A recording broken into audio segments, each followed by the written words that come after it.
So if you're watching this, you're either a subscriber of mine or you're somebody whose small channel just blew up with tons of views and you're wondering if that's going to last. And my short answer to that is no, I don't think it's going to last. But I think that's a good reason. I think that's going to make us better, and I'll get back to that later. But if you're a subscriber, you probably have noticed that this is not my typical video. And I'm sort of copying the style of Rock Wilk. And if you don't know who that is, I'll get to who that is later.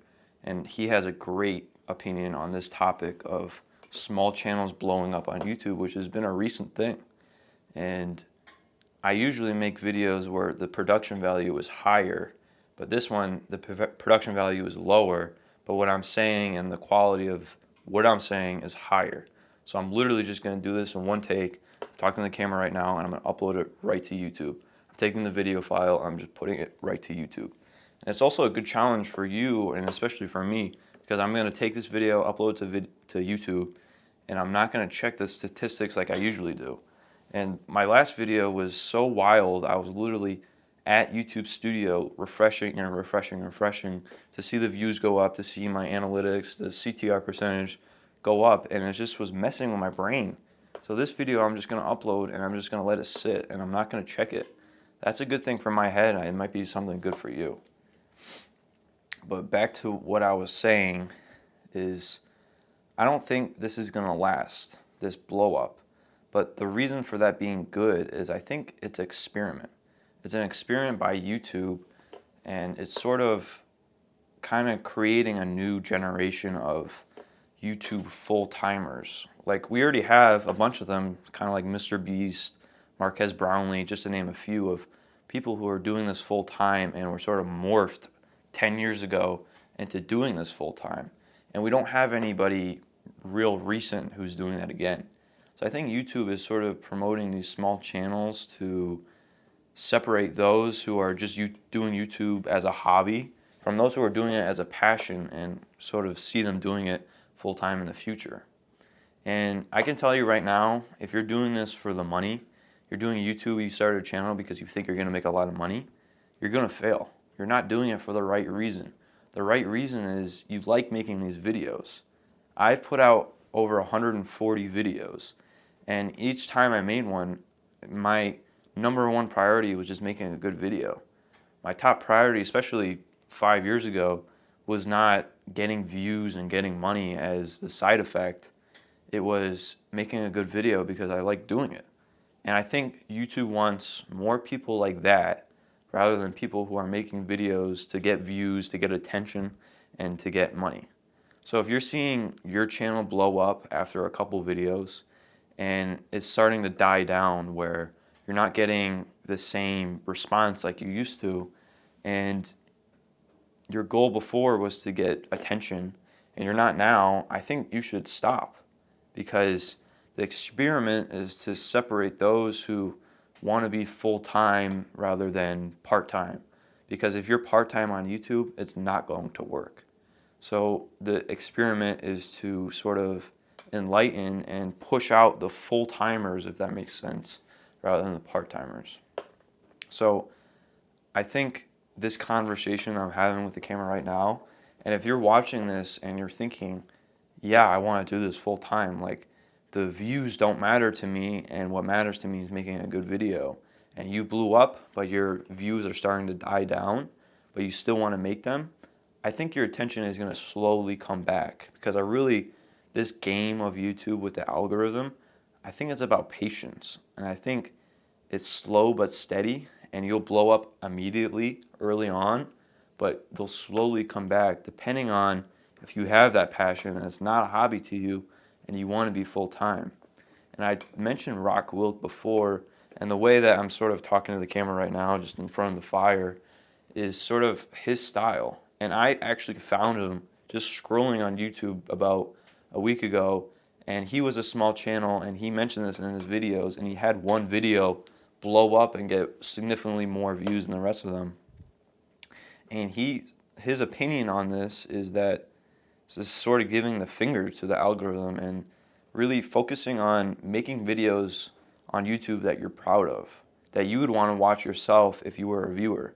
rather than making videos to get views and attention, which is sort of what we're told as a small content creator, is to make these videos so you grow fast and get views immediately. And that's the opposite of what Rock is trying to talk about. And I think that's better. I think if you make videos that you're proud of and that you would want to watch, then the views and the attention will come back slowly, because you're putting more of your attention on making a good video with a good thumbnail too. That's a whole nother art. And rather than thinking priority is the outcome, and your priority is making a video that you would like, and you're stepping back to what you originally liked to do, and that was the enjoyment of the videos, the enjoyment of the process of filming, coming up with the idea, writing, and editing, rather than what's the outcome, what am I going to make from this? How is this video going to impact myself after it's uploaded? And that's what Rock kind of talks about, and I'll link him in the description. And he sort of definitely influenced the way I think about YouTube after I saw him a week ago, and he impacted my whole process on making YouTube videos. Because I had one video that went over 150,000 views, and I'd never ever seen that before. And I made probably 100 videos before that were only getting maybe 30, 40 views with tops in the hundreds, and I'd never seen anything over 1,000. So 150,000 was something I'd never seen before. And I thought I was the only one. I thought it was special. And I thought that I was getting a bunch of attention because it was a good video. Even though I look back at that video and it's not my best work. And I've made way better. And the way better videos aren't doing as good as that one, which is still something hard to understand, that maybe it just got picked up by the algorithm, which a bunch of small channels, just like you, if you're watching this, have the same experience.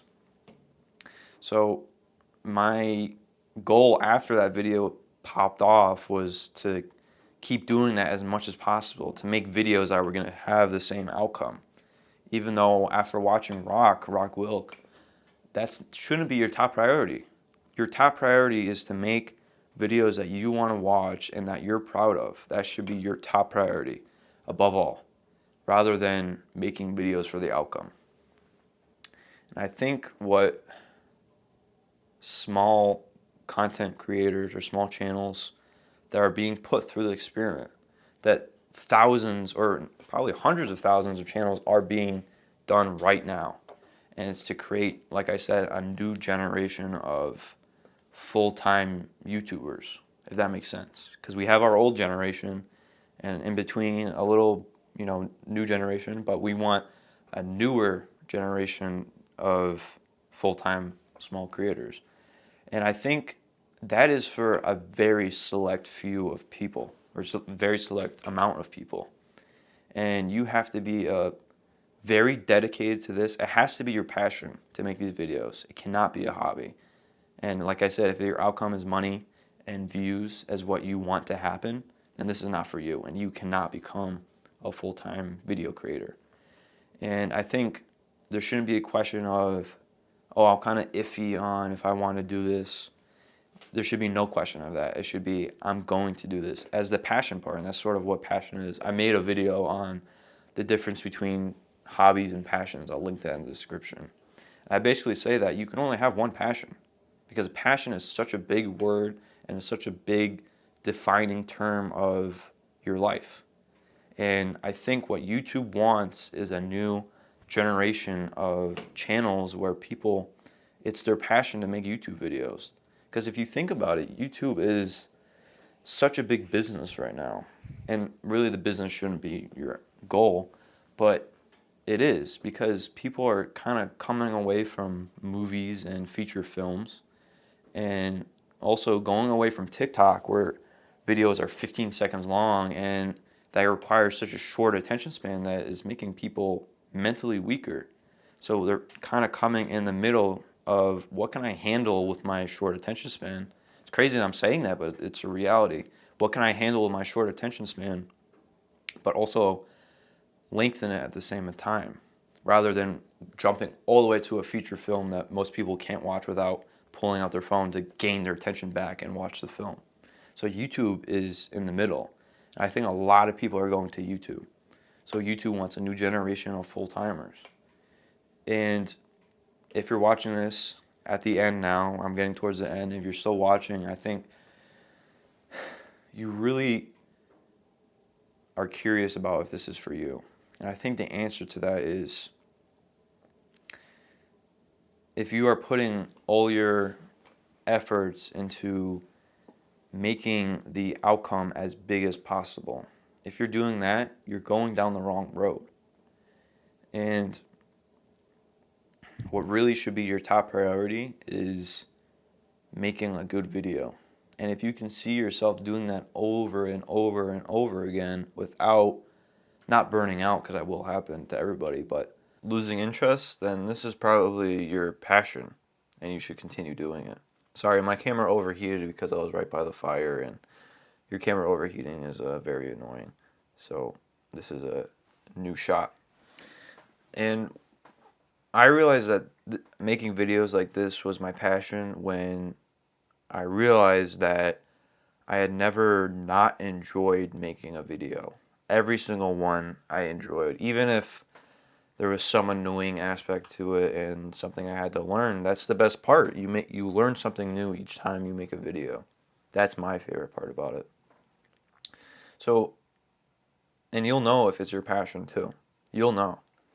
You'll have that feeling. So if you're iffy about it and you're not really sure if this is your passion, then it's not. And you shouldn't continue making videos. And that's sort of tough love. And I think that's what the experiment is trying to do. The experiment, I say, it's not based in any fact, but it's just an opinion of mine. The experiment is trying to enlighten or uplift or bring out the new generation of full-timers and people who are passionate about it. It is their passion, and they will sort of bring out what YouTube really wants to be and give YouTube a better image and make YouTube a better place.